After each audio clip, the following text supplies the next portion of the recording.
Assalamualaikum warahmatullahi wabarakatuh. Selamat pagi anak-anakku kelas 11.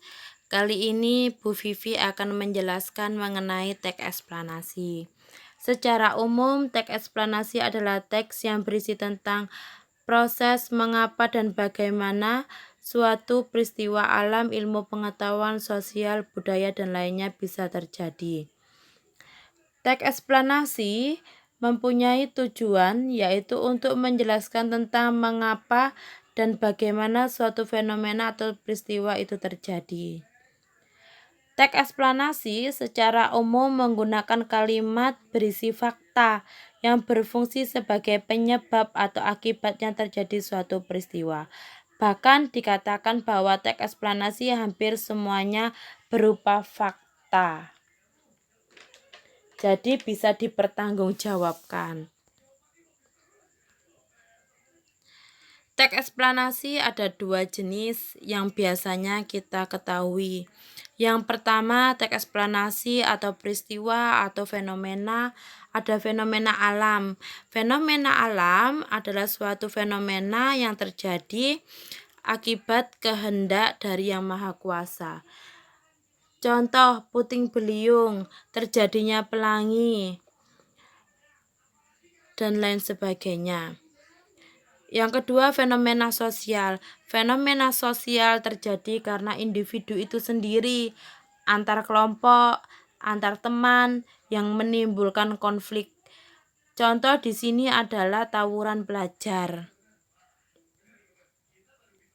Struktur teks eksplanasi. Struktur teks eksplanasi yang pertama, pernyataan umum. Pernyataan umum berisi identifikasi fenomena, yaitu bagian yang berisi identifikasi tentang sesuatu yang akan diterangkan.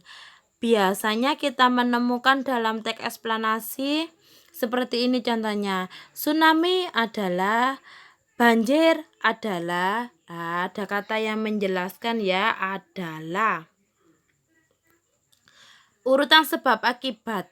Urutan sebab akibat sama halnya dengan penggambaran rangkaian kejadian. Di sini penggambaran kejadian ada dua, berpola pertanyaan bagaimana dan pertanyaan mengapa. Bu Vivi jelaskan satu persatu.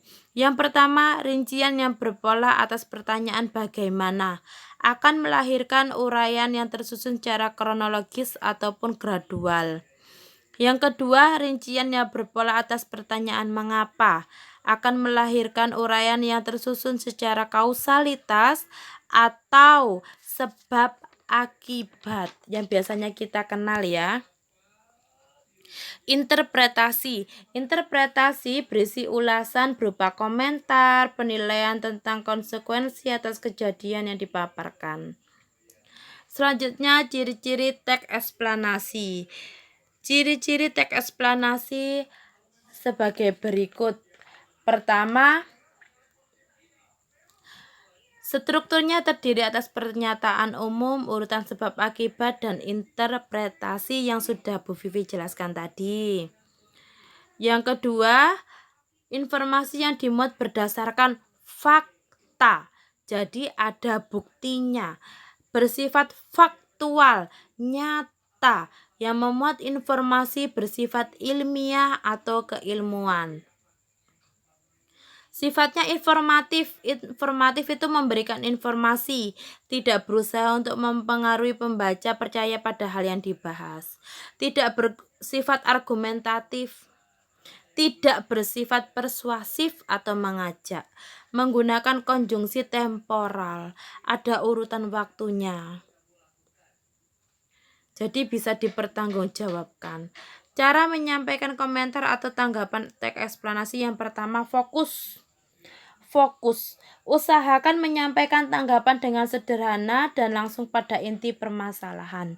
Tidak melebar. Jadi kalau misalnya membahas tentang banjir, ya sebab akibat dari banjir itu apa? Jelas.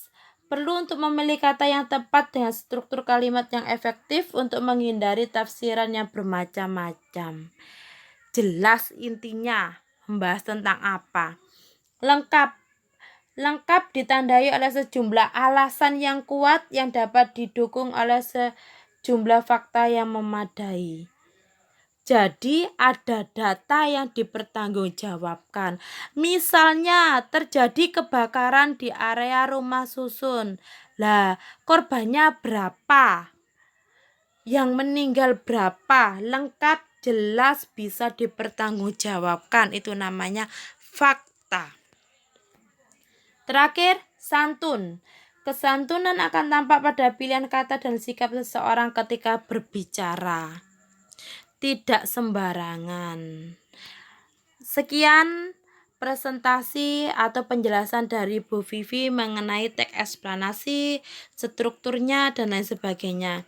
Di pertemuan selanjutnya kita akan membahas mengenai unsur kebahasaan dari teks eksplanasi. Sekian, wassalamualaikum warahmatullahi wabarakatuh. Sehat selalu untuk kalian semuanya.